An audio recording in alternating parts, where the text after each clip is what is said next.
Bom dia, comunidade ICL, seja bem-vinda para mais uma edição do Desperta ICL, hoje comigo, César Calejon. Estou aqui na difícil missão de substituir o irretocável Fábio Panunzio, meu amigo, que em breve estará de volta aqui no comando do Desperta ICL com vocês. Agora, 7 horas, pontualmente 7 horas, do dia 16 de julho de 2025, nessa quarta-feira. Muita coisa, gente, para trabalhar com vocês. A coisa está pegando fogo. Pegando fogo no mundo. O Trump, de alguma forma, escalando o ataque dele contra o Brasil através da questão comercial. Bolsonarismo rachado, barata voa, gente, barata voa no bolsonarismo. E tem várias outras coisas, questão do precatório, questões internas da nossa política doméstica. Na medida do possível, eu vou tentar trabalhar tudo isso com vocês ao longo dessa próxima hora, tá bom? Gente, vamos começar aqui pela questão da meteorologia, como a gente tradicionalmente faz aqui com vocês no Desperta. Bastante frio ainda, pelo menos aqui em São Paulo. Eu vim aqui para o estúdio, saí de casa por volta de 5 horas da manhã, estava 10, 11 graus, bastante frio na rua. Agora eu sei que está esquentando um pouquinho, no meio do dia deve estar bem mais quente, tá? Então vamos lá para a previsão ao redor do Brasil. Esse texto é da colega Stephanie Toso, está publicado no Climatempo. Foi publicado ontem com a previsão para hoje. Nova frente fria chega ao sul e interior do país, continua seco, tá? Então, risco de pancada de chuva forte aumenta sobre o interior e sul gaúcho. São Paulo e Belo Horizonte em atenção para a umidade muito baixa. E aí, vocês sabem, tem sempre aquela questão da respiração, do sistema respiratório. Quem puder, quem tiver inalador, sobretudo para crianças pequenas, procurem fazer inalação. Se não tiver, pode colocar aí um balde, uma bacia com água, principalmente no quarto, né? Para dormir, aumentar um pouco a umidade relativa do ar, porque está bastante baixo, tá? A aproximação de uma nova frente fria, então, volta a provocar pancadas moderadas a forte de chuva no Rio Grande do Sul, acompanhado de raios e ventos, a partir do meio da manhã de hoje, dia 16 de julho. E não se descarta queda de granizo em pontos isolados do interior do estado. Na fronteira oeste gaúcha, as pancadas podem acontecer a partir do início da manhã. Já em Santa Catarina e Paraná, seguem com tempo firme, mas atenção para baixa umidade do ar no norte e nordeste paranaense durante a tarde. Aqui no sudeste, o tempo fica firme em toda a região. O leste e litoral de São Paulo ainda começam o dia com temperaturas mais amenas, o céu parcialmente nublado, com chance de nevoeiro, enquanto o interior paulista, Triângulo e norte de Minas pode ter aí presença de sol forte, calor e umidade baixa à tarde. No extremo sul de Minas Gerais, as temperaturas são baixas ao amanhecer e chance para geada isolada. A Grande São Paulo e região de Belo Horizonte podem registrar umidade abaixo dos 30% aí, e aplica isso que eu acabei de dizer para vocês. Enquanto no Rio de Janeiro e Espírito Santo o sol predomina e as temperaturas sobem um pouco mais. A capital fluminense pode começar o dia com nevoeiro. Aí o mapinha que vocês veem aí com risco de baixa umidade, tá? Principalmente nessa parte com cores mais escuras, com essa cor aí alaranjada, avermelhada aí, tá bom? Que pega aí o centro-oeste do Brasil com regiões aqui do sudeste também. Sem chuva e ar muito seco no centro-oeste, então o calor se intensifica entre o norte, o Mato Grosso do Sul e o Mato Grosso. À tarde, a umidade do ar entra em alerta, com destaque para o centro-norte-sul Mato Grossense, metade oeste de Goiás e metade sul e leste do Mato Grosso, onde os índices podem ficar abaixo dos 20%. Aí a coisa começa a ficar muito complicada, você começa a ter todo tipo de problema do trato respiratório. No Nordeste, a umidade do mar favorece a formação de nuvens carregadas na costa leste, com pancadas irregulares ao longo do dia, desde o litoral da Bahia até o litoral do Rio Grande do Norte, mas que podem ser moderadas em Recife, João Pessoa, Natal. No norte do Maranhão, pode chover com moderada intensidade, já no interior, o Sertão e Agreste, tempo mais aberto, ensolarado e muito seco, umidade também abaixo dos 30%. E no norte, por fim, a zona de convergência intertropical reforça a instabilidade no Amapá. Roraima e a metade norte do Amazonas continuam com tempo estável e risco para pancada de chuva moderada a forte. Também pode chover no norte e no litoral do Pará. O restante da região segue com tempo firme e calor em destaque. A chance de formação de nevoeiro em toda a faixa leste do sul do país, tá bom? Gente, muito bom dia para você que está chegando agora, 7 horas e 6 minutos. Eu acabei de começar o Desperta ICL com a previsão do tempo, como a gente faz tradicionalmente. Hoje comigo o Desperta César Calejão, estou aqui substituindo o meu queridíssimo Fábio Panunzio, que em breve estará de volta com vocês aqui no comando do Desperta ICL. Gente, vamos começar? Eu vou entrar agora no tema central do programa. Não, antes disso, eu quero trabalhar isso aqui com vocês, porque eu acho que é de suma importância. Tem uma questão aí dos precatórios, que vocês sabem, o governo Bolsonaro deu um perdido, literalmente, nos precatórios, deixou aí, se eu não me engano, uma dívida na casa das centenas de bilhões de reais dos precatórios para o governo Lula.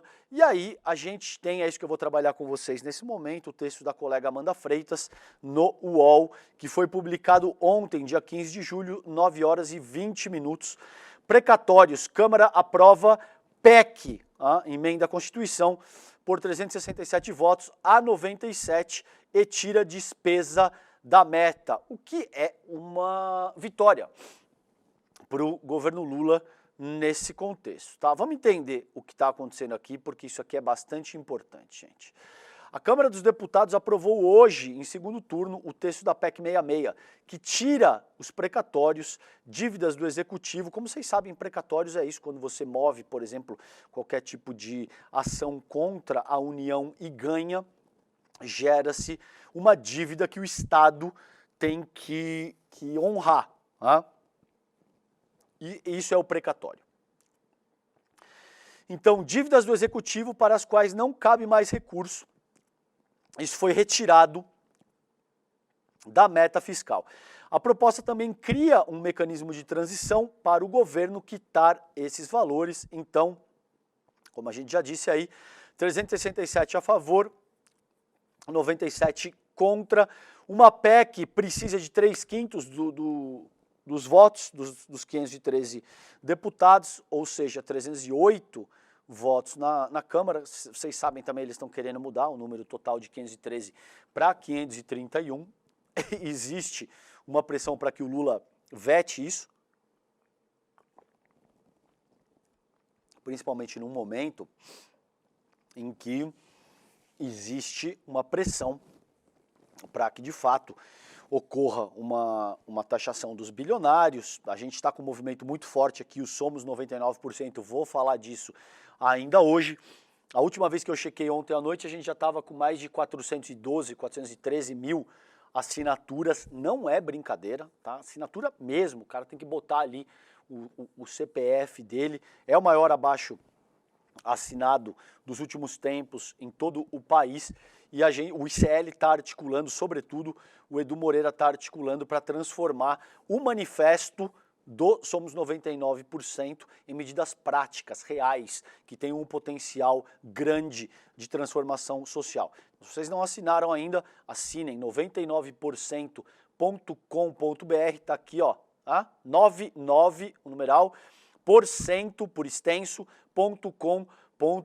participe aí do abaixo-assinado, mas sobretudo leia o texto do manifesto, discuta com os seus amigos e entenda a necessidade do que a gente está trabalhando aí.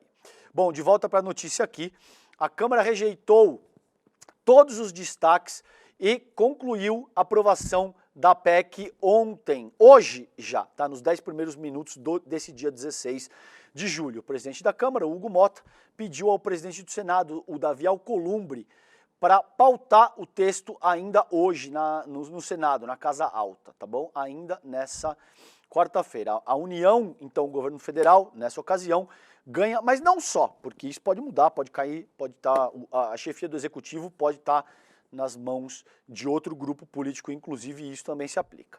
Então a União ganha 10 anos para acertar as dívidas. O relator da proposta, o deputado Baleia Rossi, do MDB, incluiu no relatório o mecanismo que incorpora a cada ano, a contar a partir de 2027, 10% do total de precatórios à meta da Lei de Diretrizes Orçamentárias, a LDO, tá? Estados e municípios também ganham tempo, o texto mantém essas regras de pagamento de precatórios para estados e municípios, que retarda o pagamento das dívidas aos credores e pode aumentar o endividamento. A proposta foi uma demanda dos próprios municípios, o texto já foi aprovado no Senado, quando entrou os precatórios dos estados, e em comissão especial, quando foram incorporadas as dívidas da União. Os precatórios têm tido uma trajetória crescente e vem limitando o espaço para os gastos com investimento e custeio da máquina administrativa, tá?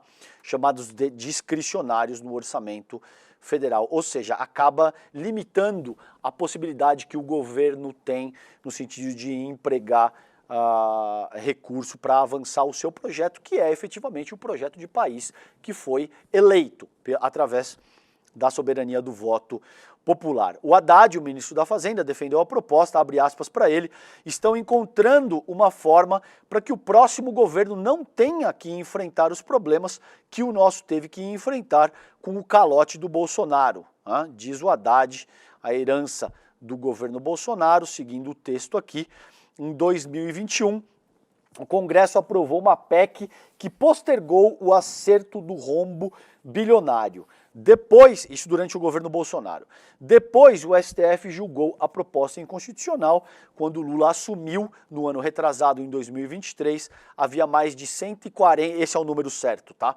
140 bilhões de reais de dívida de precatório. Então, agora nesse contexto, os estados e os municípios devem comprometer recurso. A proposta define compromisso da receita corrente líquida de 1 a 5%, ajustado conforme o estoque de dívidas judiciais. Haverá revisão a cada 10 anos. A transição vai ser gradual para as metas fiscais da União, os precatórios e as requisições de pequeno valor, que RPVs, ficarão parcialmente fora da meta em 2026 e a partir de 2027 começam a ser incluídos gradualmente 10% ao ano até estarem totalmente na meta da LDO em torno de 2036. Parcelamento de dívidas previdenciárias, os municípios poderão parcelar débitos em até 300 parcelas de 25 anos, atualização dos precatórios pelo IPCA, impede a correção pela Selic quando a taxa estiver acima do IPCA, entre outras mudanças, tá? Digamos, o cerne da questão eu já acabei de trabalhar com vocês aqui, eu vou seguir adiante porque tem muita coisa hoje para a gente trabalhar, mas é de suma importância essa questão aí dos precatórios, tá bom? Gente, eu vou entrar no tema central com vocês, 7 horas e 14 minutos. Bom dia para você que chega agora, hoje o Desperta ICL comigo, César Calejon, substituindo o Fábio Panunzio, que em breve estará de volta aqui com vocês. Vamos para o tema central, como não poderia deixar de ser, o ataque do Donald Trump. A gente vem trabalhando esse tema ao longo aí da última semana, o ataque do Donald Trump contra a soberania do país, utilizando o comércio como arma, sobretudo para atacar o Brasil, sobretudo para atacar os BRICS. Tem uma questão geopolítica muito mais ampla aí, mas instrumentalizando os bolsonaristas que vêm sistematicamente pedindo sanções contra o Brasil ao longo dos últimos dias. O Flávio Bolsonaro, pasmem, um senador da República, chegou a fazer uma analogia com a bomba atômica, com as bombas atômicas de Nagasaki e Hiroshima no Japão, dizendo que o Brasil deveria simplesmente adotar uma postura vira-lata, submissa, de sabujo, e que, caso contrário, a gente poderia se ver às voltas com as consequências de um ataque de caráter nuclear. Ele efetivamente fez essa analogia, tá bom? E o Eduardo Bolsonaro, que está lá fora, vivendo confortavelmente, a gente sabe, fazendo selfie em montanha-russa com a família dele, continua se esforçando para que não exista nenhum tipo de resolução possível para fortalecer o processo de chantagem que o Trump vem exercendo contra o Brasil, contra a nossa soberania, contra o nosso sistema de justiça, e está instrumentalizando figuras como o próprio Eduardo Bolsonaro e outros bolsonaristas, né? Colocaram o bonezinho vermelho e agora tem que enfrentar todo um conjunto de consequências, que é o Donald Trump utilizando o comércio como arma de guerra contra o Brasil, tá bom? E isso rachou o bolsonarismo, vou falar, fica aí que a gente vai falar disso daqui a pouco, tá? Então vamos lá, o que aconteceu? Esse texto aqui é da colega Cristina Camargo, isso está publicado onde? Na Folha de São Paulo, o texto publicado agora, nessa madrugada, 3 horas e 28 minutos, há 4 horas, há pouco menos de 4 horas, diz o texto da Cristina Camargo. Estados Unidos reclamam de PIX e pirataria e falam até da 25 de março em investigação sobre o Brasil. A apuração aberta a pedido de Trump vai avaliar práticas em áreas como comércio eletrônico e tecnologia, taxas de importação e desmatamento. Então, o documento que detalha a investigação comercial aberta pelo governo dos Estados Unidos contra o Brasil inclui o PIX como uma possível prática desleal do país em relação a serviços de pagamentos eletrônicos. Então, veja, por aí vocês já têm a real dimensão dos interesses que estão em jogo. O que está em jogo aí é o interesse do tio Sam, que de alguma forma quer atacar os BRICS, quer atacar o Brasil, quer caracterizar o Brasil como um país no qual não existe democracia, porque aí a gente sabe que, primeiro, eles classificam um determinado país ou uma figura política como ditadores, e aí eles levam, entre aspas, democracia para esse país. A gente sabe que com esse tipo de estratégia, o império estadunidense ganha toda uma questão discursiva para atacar esse país em nome da liberdade, em nome da democracia, em nome do mundo livre. Então, evidentemente, o interesse central do que está acontecendo são os interesses geopolíticos dos Estados Unidos. Agora, também existe interesse de Big Tech, que não quer se ver regulamentada, porque ódio, racismo, misoginia, homofobia engajam demais, e tudo isso significa força econômica e significa força política para essa extrema-direita neofascista transnacional que hoje atua em múltiplas partes do planeta, tá? Então tem esse interesse das Big Techs, tem o interesse de instituições financeiras estadunidenses que não querem se ver confrontadas com nenhum tipo de processo de competição. Agora, você imagina que louco, gente, como é que fica a cabeça de um liberal? Como é que fica a cabeça de um liberal? Porque a gente vem insistindo que, assim, esse liberalismo, que vocês falam de livre mercado é coisa de DCE, é coisa de centro acadêmico, não existe no mundo real. No mundo real, toda a economia que se consolidou como potência, de alguma forma, adotou medida protecionista, adotou todo um processo de investimento à indústria, à sua própria indústria nascente, adotou um conjunto de medidas que descaracteriza o que eles chamam de livre mercado, livre concorrência, toda essa balela. Agora, você imagina como é que fica a cabeça dessa gente vendo os Estados Unidos, que até então eram assim os baluartes, né, do livre mercado, da livre competição, adotando esse tipo de medida. Como é que um liberal clássico vai explicar isso, pelo amor de Deus, tá bom? Bom, então vamos lá, os caras estão vindo para cima agora até da 25 de março, só para vocês terem ideia do que está em curso aí e dos PIX, tá bom? Em relação a serviços de pagamentos eletrônicos. Lembrem-se, sigam o dinheiro. Prestem atenção o tipo de coisa que está sendo reivindicada para entender quem é que são os atores que estão efetivamente por trás desse processo. O Trump não está fazendo o que ele está fazendo por conta do Jair Bolsonaro ou do Eduardo Bolsonaro, coisa que o valha. Daqui a pouco eu vou mostrar, o Sato vai me ajudar aqui, eu vou mostrar um vídeo para vocês no qual o Trump diz que o cara não é nem meu amigo, é um conhecido aí, que eu estou instrumentalizando porque me interessa ter gente de extrema direita na América do Sul, principalmente considerando as eleições que vêm a seguir em Brasil, Colômbia e outros países da região, como Chile e tal. Bom, abre aspas aqui pro trecho do relatório.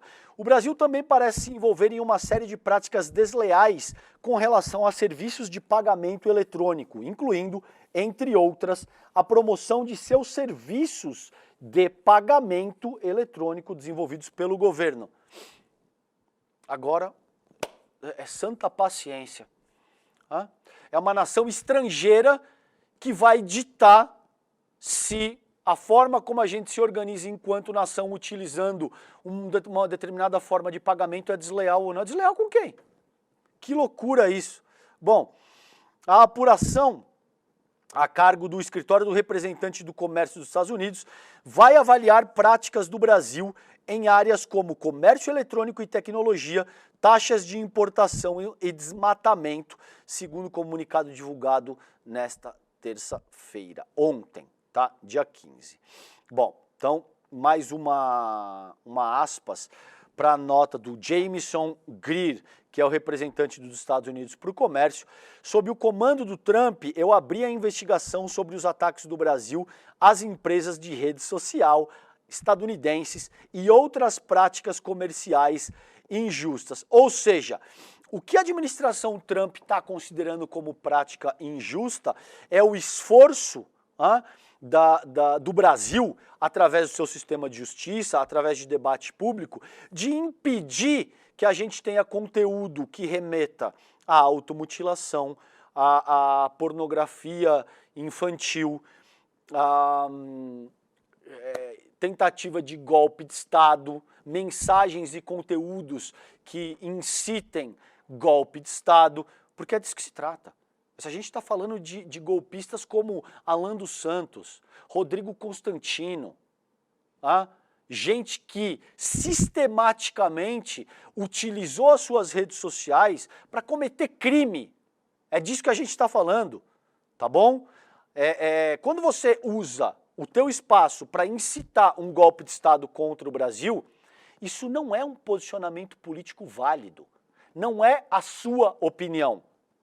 Isso aqui é uma república. A República Federativa do Brasil tem regras, tem uma ordem jurídica. Você não pode simplesmente, não, mas é a minha opinião que eu quero fazer apologia eu não vou nem falar o nome porque isso pode ser usado como corte depois, mas vocês entendem o que eu estou falando.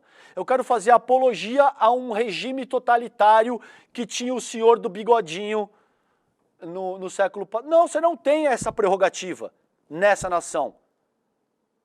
Mas a minha opinião é que eu sou contra e eu quero falar, eu quero criminalizar os gays ou a comunidade LGBTQIA+. Não, você não tem essa prerrogativa. Nessa nação, homofobia é crime, equiparada ao crime de racismo.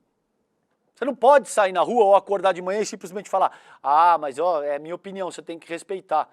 Você não tem essa prerrogativa nessa nação. Efetivamente, não se trata de uma questão de opinião ou aquilo que você acha ou deixa de achar. Você está incorrendo num crime. E aí você tem que arcar com as suas consequências, tá bom? É disso que se trata aqui. E aí a gente tem de volta para a notícia aqui, Sato, essa questão de as empresas, os ataques do Brasil às empresas de rede social americanas e outras práticas comerciais injustas. Ah, que palhaçada é essa?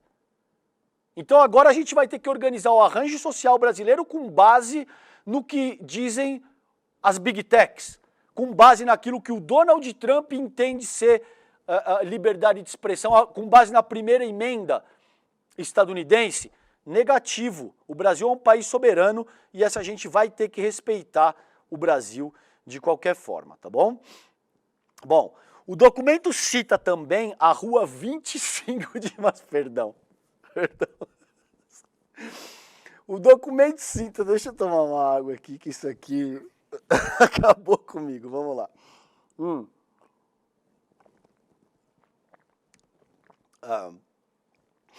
O documento cita também a rua 25 de março, tradicional polo de comércio popular no centro de São Paulo, para criticar as supostas falhas na proteção e aplicação adequada e efetiva dos direitos de propriedade intelectual.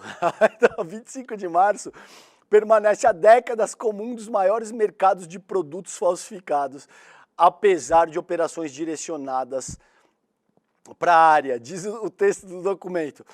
O Brasil não conseguiu abordar de forma eficaz a importação, distribuição, venda e uso generalizado de produtos falsificados, consoles de jogos modificados, dispositivos de streaming ilícitos e outros dispositivos de violação, aponta o documento. A falsificação continua generalizada porque as operações de fiscalização não são seguidas por medidas de penalidades de nível dissuasivo e interrupção de longo prazo dessas práticas comerciais ilícitas, tá bom? Bom, gente, a investigação comercial tem potencial para gerar danos adicionais à economia brasileira. A iniciativa traz riscos de novas sanções consideradas de difícil reversão. O que está em curso aí é uma guerra contra o Brasil que está sendo travada através de armas comerciais, tá bom? Então, sobretudo, essa guerra que tem o bolsonarismo sendo utilizado como instrumento político, porque o Trump disse que o Bolsonaro nem amigo dele é. Eu vou mostrar isso para vocês agora. Vamos rodar o VT, Sato, tira a tarja, por favor, a hora que você colocar o VT para que a gente tenha as legendas, tá bom? Vamos lá, vamos dar uma olhada nisso, Sato. He's a good man. I've gotten to know a lot of prime ministers and presidents and kings and queens. And I know him, and I'm pretty good at this. President Bolsonaro is not a dishonest man. He loves the people of Brazil. He fought hard for the people of Brazil. He negotiated trade deals against me for the people of Brazil, and he was very tough. And he was tough because he wanted to do a good deal for his country. He was not a dishonest man. And I believe it's a witch hunt, and it shouldn't be happening. And it's not that I know him look, he's not like a friend of mine.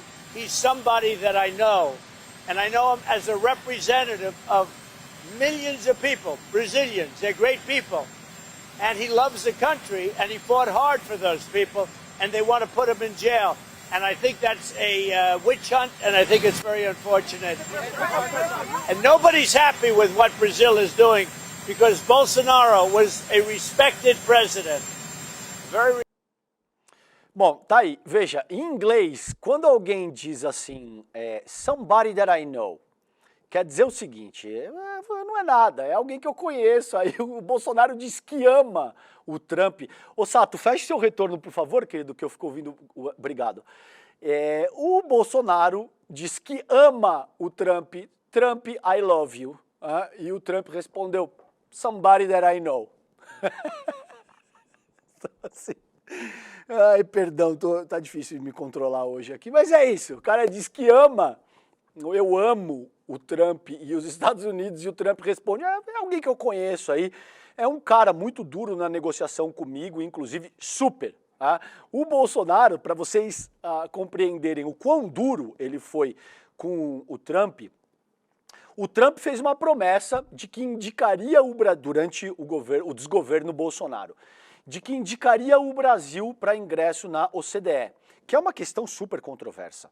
Eu já conversei com um sem número de doutores em relações internacionais, especialistas em comércio, cada um diz uma coisa, cada um diz que de fato seria interessante, outras pessoas dizem que não, que seria como entrar num condomínio caríssimo e ter que fazer a manutenção do custo do aluguel, cada um tem a sua própria perspectiva. Eu, particularmente, estou seguro de que assim como qualquer questão social, é uma questão complexa, tem seus prós, contras e tal. Eu, particularmente, vejo com muita reserva qualquer processo de entrada do Brasil na OCDE. Mas muito bem, essa é a minha perspectiva. Eu reconheço que tem gente que discorda e tem uma leitura diferente. O Trump simplesmente prometeu: a gente vai indicar o Brasil aí, o Bolsonaro, para a OCDE. Tudo que você tem que fazer é abrir mão do status de país emergente junto à OMC, Organização Mundial do Comércio.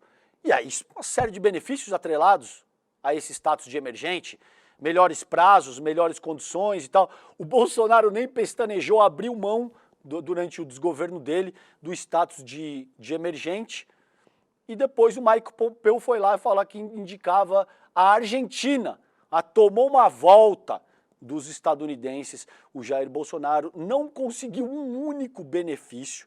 E aí tem esse tipo de coisa agora, que ele é um baita negociador. Não, não é um baita negociador, é um fantoche na mão do trumpismo, principalmente porque não tem nenhum senso de dignidade, de estadismo, de defesa à soberania do próprio país e não tem nenhum projeto de nação para o Brasil que não seja o poder da sua própria família. Isso está muito claro. Isso ficou mais claro do que nunca agora, quando a gente vê o Bolsonaro dizendo, os bolsonaristas dizendo que a economia do Brasil deve ser sacrificada para que o Bolsonaro não responda pelos crimes que ele cometeu. É o extremo oposto do que eles fizeram durante a pandemia, por exemplo. Durante a pandemia, a economia não pode parar. Morra quem tiver que morrer. Ele, inclusive, imitou as pessoas sufocando com Covid sem nenhum tipo de pudor ou comedimento. Não, quem tiver que morrer, que morra. O país é que, a economia é que não pode parar. É curioso, né? Esse sistema de 2 pesos e 2 medidas do Jair Bolsonaro. Muito bem. Todo esse processo aí, gente, arrebentou o bolsonarismo. Tá um clima de barata voa no bolsonarismo terrível. Principalmente entre o Eduardo Bolsonaro e o Tarcísio de Freitas. O Tarcísio tentou passar na frente ali para resolver a questão. Óbvio, São Paulo é um estado que vai ser monstruosamente prejudicado. O Tarcísio já tinha o apoio do capital financeiro, já tinha o apoio dos industriais, já tinha o apoio, em alguma medida, de mídias hegemônicas. E aí, quando ele se põe a defender o bonezinho vermelho do Trump, em detrimento do grande capital brasileiro, a coisa dá uma azedada. E o Tarcísio sai como o grande, pelo menos até aqui, como o grande prejudicado desse processo. O Eduardo Bolsonaro diz que o Tarcísio fez é um desrespeito contra ele. Gente, existem medidas de paradiplomacia no qual você pode ter um governador conversando com um outro governador, tudo bem. Agora, o que está em curso aí é outra coisa. O Tarcísio quis se meter onde ele de fato não deveria ter se metido, porque isso é a prerrogativa do governo federal, ter que lidar com esse tipo de coisa, que é o que de fato o Lula está fazendo. A gente vai ver mais adiante aqui. O Alckmin, principalmente, está muito envolvido nesse processo. Aí o Tarcísio tentou se meter nisso, tentou atropelar o bolsonarismo e o bicho pegou. E o bicho está pegando. Vamos dar uma olhada nisso aqui, ó. Ataques de Eduardo Bolsonaro a Tarcísio são um erro, diz o Ciro Nogueira. O Ciro Nogueira, aquele que estava negociando com o mercado financeiro até pouco tempo. Ciro, Não era você que estava falando que o governo Lula tinha acabado, que não dava mais para ele, que agora era só questão de deixar o Lula sangrar em praça pública? Você vê qual que é o problema de gritar gol antes da hora, senhor Ciro Nogueira? Azeda. É por isso que quando você vai no estádio, antes de sair o gol, se você falar gol, as pessoas te xingam, cara. Não pode fazer isso aí. Fica ruim, dá ruim, tá bom? Bom, o senador e presidente nacional do PP, o Ciro Nogueira, criticou os ataques do deputado federal licenciado, o Eduardo Bolsonaro. Agora parece que ele falou que vai ficar por lá mesmo, o Eduardo Bolsonaro. Ao governador de São Paulo, Tarcísio de Freitas, Eduardo está errando, disse o Ciro Nogueira. Olha o barata voa que está dentro do bolsonarismo, da extrema-direita. Abre aspas para o Ciro Nogueira. É um direito dele, mas é um erro, né, fazer as críticas ao Tarcísio. Eu divirjo completamente do Eduardo Bolsonaro. Nenhum brasileiro pode aplaudir aumento de tarifa contra o nosso país, enfatizou Nogueira em entrevista para o UOL sobre a postura do deputado licenciado. O Eduardo tem defendido isso aí, que os 50% são um remédio amargo. Olha que loucura. O Eduardo Bolsonaro, e ele já fala como se ele fosse estadunidense. Ele gravou um vídeo dizendo, não, faz todo sentido, porque aqui... Se vocês prestarem atenção, já tem até um pouco de sotaque, assim, sabe, americano. O Eduardo Bolsonaro já está quase falando assim em português, que aqui nos Estados Unidos é muito melhor, porque tem menos tarifas, e ele já está quase assim. O Eduardo Bolsonaro, ele já fala como se ele fosse um estadunidense, dizendo, não, aqui nos Estados Unidos é muito melhor, e tem isenção e acesso ao mercado global, maior facilidade e tal. Então ele já se entregou, assim, o patriota da Shopee, como diz o Guilherme Boulos no debate com ele, já se entregou como se fosse estadunidense, sem nenhum tipo de pudor. Aí o Ciro Nogueira elogiando o Tarcísio, de alguma forma tentando se botar um pano quente aqui e ali, mas o fato é que o bicho tá pegando no bolsonarismo. E olha só por que o bicho tá pegando. Pode deixar, Sato, na tela? Porque, olha só, frigoríficos do Mato Grosso do Sul pausam produção de carne aos Estados Unidos após tarifa de Trump. Eu não vou descer no detalhe, porque tem muitas outras coisas que eu quero trabalhar com você aqui, e o tempo com vocês, e o tempo voa. Já são 7 horas e 37 minutos. Mas é por esse tipo de coisa.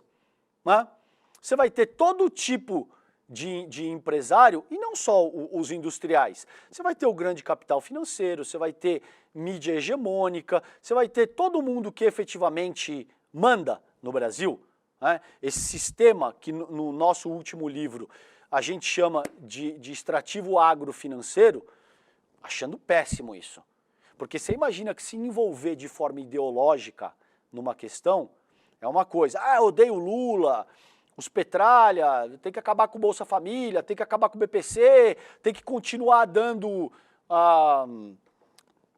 renúncia fiscal da ordem de 800 bilhões, tudo isso é uma coisa, fazer esse tipo de bravata e vender essa fumaça. Outra coisa é acordar no dia 1º de agosto e ter que encarar o fato de que a tua operação do nada passou a custar 50% a mais. Opa, aí não. Mas mexer no bolso dessa gente, aí o bicho vai pegar. Então vocês podem imaginar que esse tipo de coisa que está no iclnoticias.com.br, frigoríficos pausam produção de carne aos Estados Unidos após a tarifa de Trump. Esse texto é do colega Josué Seixas, da Folha Press, que os frigoríficos suspenderam a produção de carnes destinadas aos Estados Unidos depois dessa tarifa de 50%. E a Folha de São Paulo, o vice-presidente do Sindicato das Indústrias de Frios, Carnes e Derivados do Mato Grosso do Sul, o Alberto Sérgio Capucci, explicou que a medida foi tomada para evitar o acúmulo de estoque e que essa é uma tendência nacional, porque algumas das exportações devem chegar aos Estados Unidos somente em agosto, quando essas tarifas já vão estar em efeito. Então vocês imaginem que doideira o que o bolsonarismo está apoiando, né, basicamente arrebentar com toda a economia nacional para livrar o Jair Bolsonaro da cadeia. Tá? É isso que está em curso, trocando em miúdos nesse momento. E aqui eu só vou recomendar a leitura, Sato, eu não vou descer nesse detalhe, porque eu quero seguir adiante. Tem esse texto interessantíssimo do Intercept Brasil, que foi publicado no dia 10 agora de julho, pelos colegas Leandro Becker e Alice de Souza, tá? Intercept Brasil, agro de estados governados por Tarcísio, Caiado e Zema, todos bolsonaristas, terá prejuízo com tarifaço de Trump. São Paulo, Goiás e Minas Gerais são produtores de café, carne bovina, açúcar, etanol e suco de laranja, setores que serão impactados pela taxação dos Estados Unidos. A bancada ruralista pede ajuda pro Lula. Ai, meu Deus do céu, que loucura. Que loucura. Bancada ruralista pede ajuda pro Lula. Valeu? Então fica só aqui a recomendação de leitura desse texto e os empresários, o bolsonarismo, perdão, mostrando a sua real face, que é o que a gente vinha alertando. O bolsonarismo não tem nenhum projeto de nação. O bolsonarismo quer que o Brasil continue sendo um fazendão com cassino, está minimamente preocupado com o desenvolvimento de um projeto de nação que seja capaz, nessa seara, de superar essa pauta exportadora medíocre de produto primário, que mantém o Brasil nessa condição de fazendão do mundo, agora fazendão com cassino. Eles querem utilizar o Brasil para fazer a manutenção do poder da sua própria família, do bolsonarismo. É basicamente isso. Se eles tiverem que botar fogo na República, eles vão botar. Eles tentaram fazer isso. Tentaram jogar ônibus em chama de cima de ponte no Distrito Federal, tentaram invadir a PF quando da diplomação do Lula, invadiram e quebraram o Congresso Nacional no 8 de janeiro. Pouco importa. Para o bolsonarismo, se o Brasil tiver que pegar fogo, incluindo empresários, o agronegócio, absolutamente tudo, isso faz a menor diferença para eles, como o Eduardo Bolsonaro e o Flávio Bolsonaro deixam claro quando eles falam em bombas atômicas sobre o Brasil, estabelecendo uma analogia com o que aconteceu com o Japão após o fim da Segunda Guerra Mundial, tá? E aí, quando isso acontece, sobra para o governo Lula ter que negociar. Empresários e governo estão alinhados sobre tarifaço, diz o diretor da ABIT. Esse texto foi publicado agora há pouco mais de 2 horas, 5h30 da manhã do dia 16, no UOL. O setor privado e o governo Lula estão alinhados sobre o tarifaço que Donald Trump aplicou aos produtos importados do Brasil, afirmou o diretor superintendente da Associação Brasileira da Indústria Têxtil, Fernando Pimentel, em entrevista ao canal do UOL. Eu senti uma grande sintonia entre o que o setor privado entende como mais fundamental neste momento e o que o setor público, o nosso governo, também entende como os passos a serem dados nesse imbróglio bastante complicado que nós estamos vivendo nesse momento. Eu acho que, ainda segundo o Pimentel, eu acho que o setor privado vai ter um papel muito importante de empurrar, por assim dizer, para que os governos trabalhem para encontrar um acordo que seja satisfatório para todos. Você tem, naturalmente, empresários estadunidenses também exercendo pressão através de entidades e associações, tá bom? De classe, diga-se de passagem, isso é uma entidade patronal. Eles só não gostam de sindicatos, de sindicalismo, quando é para organizar os anseios e interesses das classes trabalhadoras. Aí entra toda uma questão de que sindicalismo é ruim e tal. Evidentemente, o sindicalismo tem todos os problemas do mundo, como qualquer outra atividade humana, como qualquer outra disciplina humana. Mas quando é para representar os interesses patronais, aí o sindicalismo funciona bem. aí eles se organizam com muita propriedade, eles organizam lobby, não tem o menor problema, tá bom? Muito bem. Então o governo está fazendo esse esforço, né? Principalmente com a presença do Geraldo Alckmin, o Lula dizendo que vai aplicar a lei de reciprocidade econômica. Eu, particularmente, venho fazendo essa análise, acho pouco provável que isso vá significar 50% de taxação em tudo o que o Brasil importa dos Estados Unidos. Acho pouco provável, porque aí teria consequências assim imponderáveis sobre a nossa economia. Muito provavelmente isso se traduziria num processo inflacionário e não vai aos encontros do Brasil nesse momento, nem do governo federal.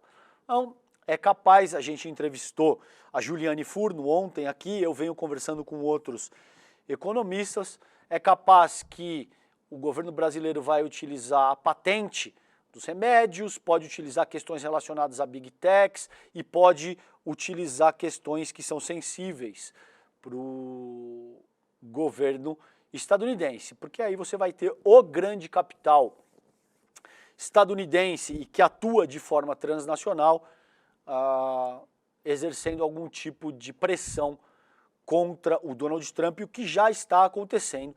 Não está claro exatamente quais medidas deverão ser adotadas caso o Donald Trump leve a cabo a implementação das tarifas contra o Brasil no 1º de agosto. O Lula foi categórico. Ele disse, eu vou buscar as instâncias multilaterais. Ainda acredito no multilateralismo, a despeito de todo o desmonte que o Donald Trump promoveu na OMC no seu primeiro termo, em 2017, o Lula a gente sabe que o sistema mundo acabou, que hoje existe um tipo ali de, digamos assim, estado da natureza robesiano na sociedade internacional, ou seja, vale a lei do mais forte, quem pode mais chora menos. Basicamente é assim que a sociedade internacional infelizmente está funcionando hoje, principalmente por conta da atuação do trumpismo. Agora o Lula está dizendo, a gente vai buscar o diálogo, vai buscar a negociação, vou buscar as instâncias multilaterais.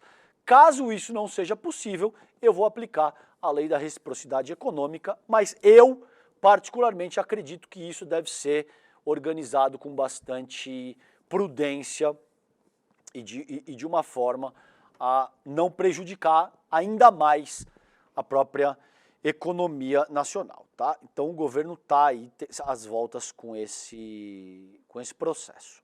Agora, isso vem se refletindo na popularidade do Lula. Como eu disse para vocês, gente, há cerca de 20, 30 dias, muita gente na esquerda, no campo progressista, inclusive, dava o governo Lula como acabado. Dava o governo Lula como morto, como encerrado. Acabou, não tem mais a menor condição, como eu disse para vocês. A gente viu falas do Ciro Nogueira aí, dizendo que não, acabou, não tem mais condição, vamos deixar só o Lula sangrando em praça pública, porque ele tem 30% e fazer o impeachment contra o Lula não é a mesma coisa do que fazer o impeachment contra a Dilma Rousseff. Essa foi a fala do Ciro Nogueira, tá? 20 dias depois, 30 dias depois, ou pouco mais do que isso, o cenário já é bastante diferente, né? Olha aí, ó. Isso aí é da Veja, tá bom? É do Diego Jimenez, é da Veja, isso aqui não é o Grama, o jornal cubano, ou um veículo identificado com a esquerda. Isso aqui é a Veja, não preciso falar mais nada para vocês. Nova pesquisa revela triunfo de Lula e um dado preocupante para Bolsonaro. O levantamento revelou um aumento na popularidade do presidente Lula. A gente trabalhou isso no N1 ontem, essa pesquisa da Atlas Intel. Então, uma nova pesquisa divulgada ontem, terça-feira, dia 15, revela que o presidente Lula conseguiu emplacar a narrativa de defesa à soberania do Brasil. Não é emplacar uma narrativa, efetivamente existe um ataque monstruoso contra a soberania do Brasil. Se você tá na chefia do executivo, é óbvio, ou para todos os efeitos, se você está em qualquer lugar, se você está em qualquer um dos três poderes, ou se você é um cidadão brasileiro, você vai se ver compelido a defender a soberania do seu país. Não é uma questão de narrativa, tá? Então, a soberania do Brasil contra os Estados Unidos e que a maioria dos brasileiros apoia uma reação a Donald Trump, óbvio, né? O levantamento foi realizado pela Atlas Intel a pedido da Bloomberg News.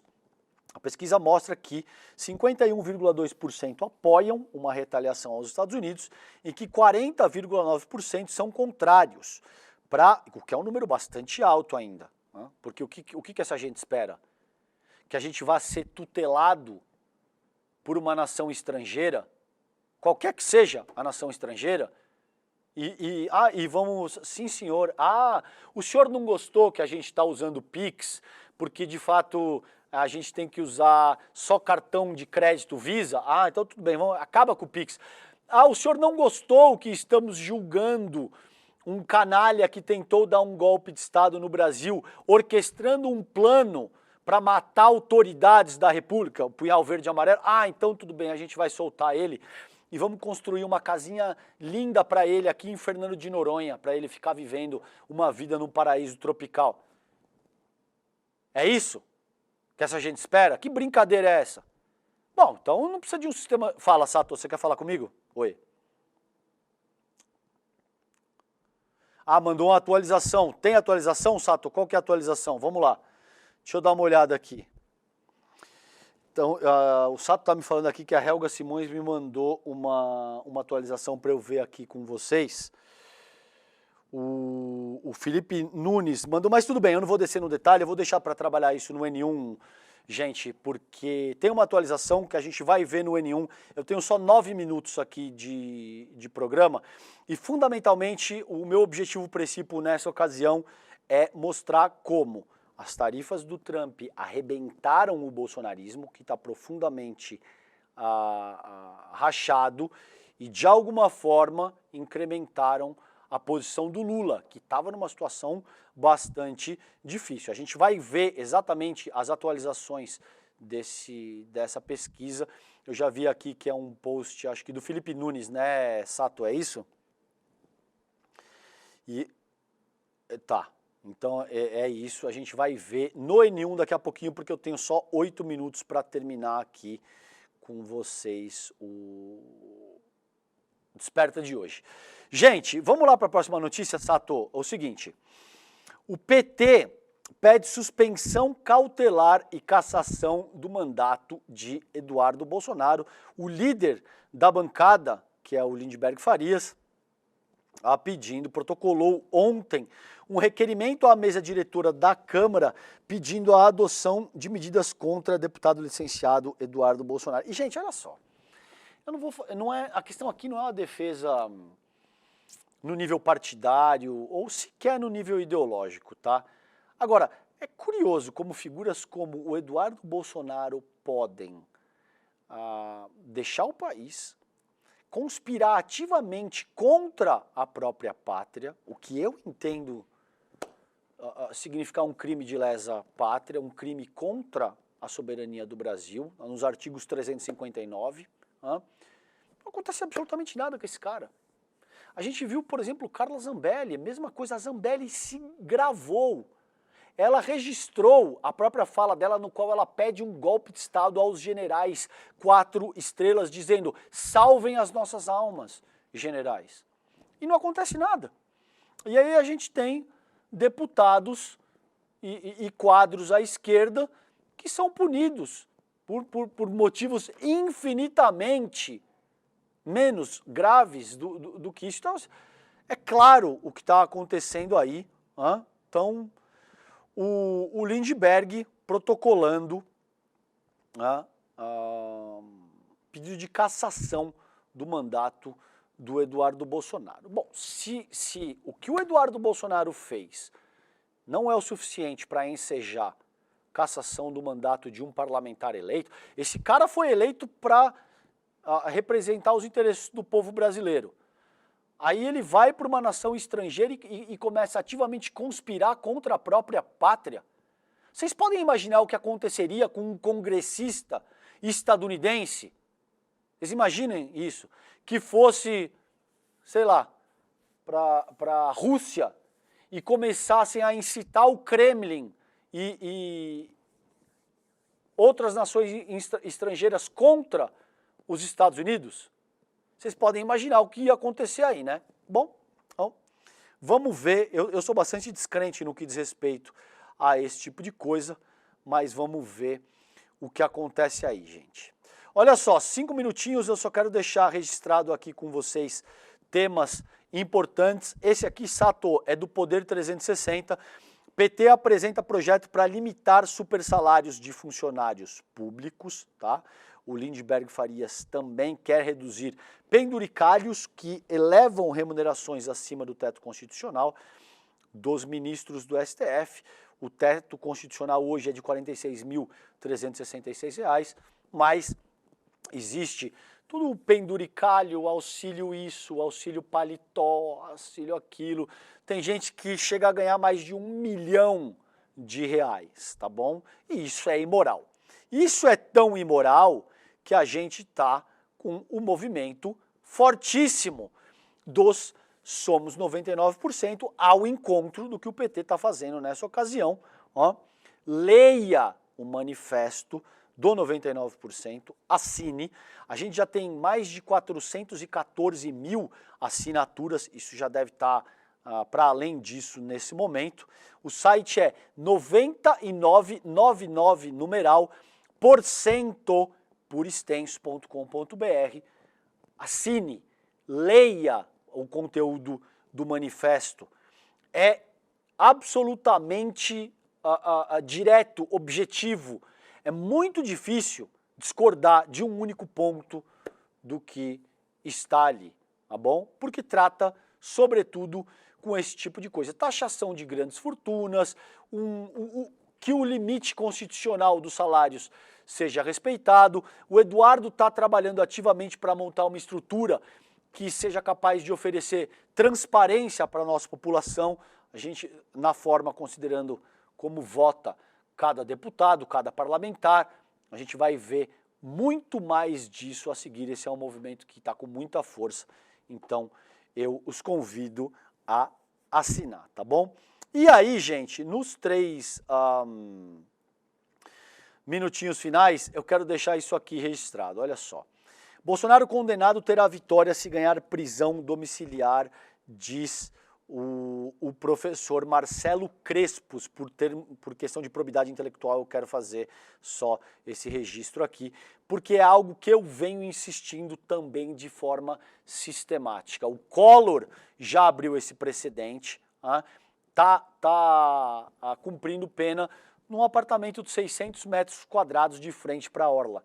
Muito provavelmente isso também vai acontecer com o Jair Bolsonaro, que alega ser velhinho, que tem a saúde debilitada. Curioso que, para bradar golpe, para dizer que ele não mais acataria as resoluções do Alexandre de Moraes, numa Paulista completamente lotada, gritando a plenos pulmões, ele não estava doente, né?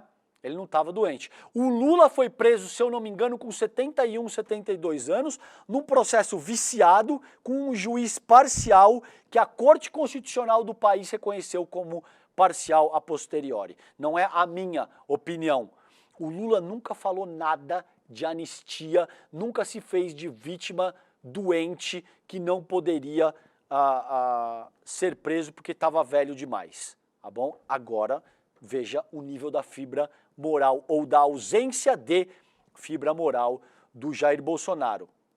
Prisão domiciliar não basta, tá bom? Prisão domiciliar é patifaria, é premiar com um benefício demasiadamente doce um cara que vem tentando destruir o Brasil em nome do seu projeto personalista de poder. Eu sou radicalmente contra a prisão domiciliar. Eu acho que isso é um descrédito para o Alexandre de Moraes, para o STF e para todo o nosso sistema de justiça, tá? Prisão domiciliar é uma vergonha.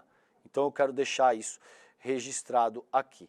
Por fim, tem uma questão, não vai dar tempo, eu só quero deixar essa questão da lista do Epstein, a coisa está pegando para o Donald Trump lá fora, que ele está sendo acusado de estar nessa lista do pedófilo, que de fato a gente sabe que era o Jeffrey Epstein, tá? Gente, vamos para o marketing aqui, Sato, para a gente encerrar. Dia 27 vem aí e a gente tem uma bomba com o ICL Eterno. Gente, é uma bomba mesmo, tá? É a principal transformação que o ICL já passou em toda a sua história. Tem muita coisa, muita novidade que vocês vão ficar chocados e chocadas. Então, faça a sua inscrição aí agora, ó, aqui, despertaicl.com.br. Dia 27 de julho, 20 horas, o Eduardo Moreira vai anunciar um conteúdo bombástico que vai transformar a forma como de fato o ICL opera, não só na sociedade brasileira, mas em todo o planeta de uma maneira mais abrangente. Vai agora, rapidinho, enquanto não começa aí o ICL Notícias Primeira Edição N1, despertaicl.com.br, tá bom? Gente, com isso eu termino o Desperta ICL de hoje. Vocês ficam agora com o N1 e o nosso time de craques, tá bom? Beijo grande para vocês, fiquem bem, até amanhã. Tchau, tchau. O ICL foi o único veículo de imprensa monitorado e perseguido pela ABIN paralela de Jair Bolsonaro. Nas mais de 1000 páginas do relatório da Polícia Federal, só o ICL aparece como veículo de imprensa. O motivo, todos vocês sabem. O jornalismo independente, que não tem patrocínio, nem verba de empresas nem de governo, e fala o que tem que ser falado. Eles tentaram destruir o ICL, mas eles não conseguiram. Agora, o pior para eles ficou guardado para depois. Mais especificamente para o dia 27 de julho. É nesse dia que eu vou anunciar as novidades mais revolucionárias da história do ICL. O início de um novo capítulo do ICL. E se o ICL já tirava o sono dessas pessoas antes, depois do dia 27, elas vão ver o tamanho do problema que elas compraram.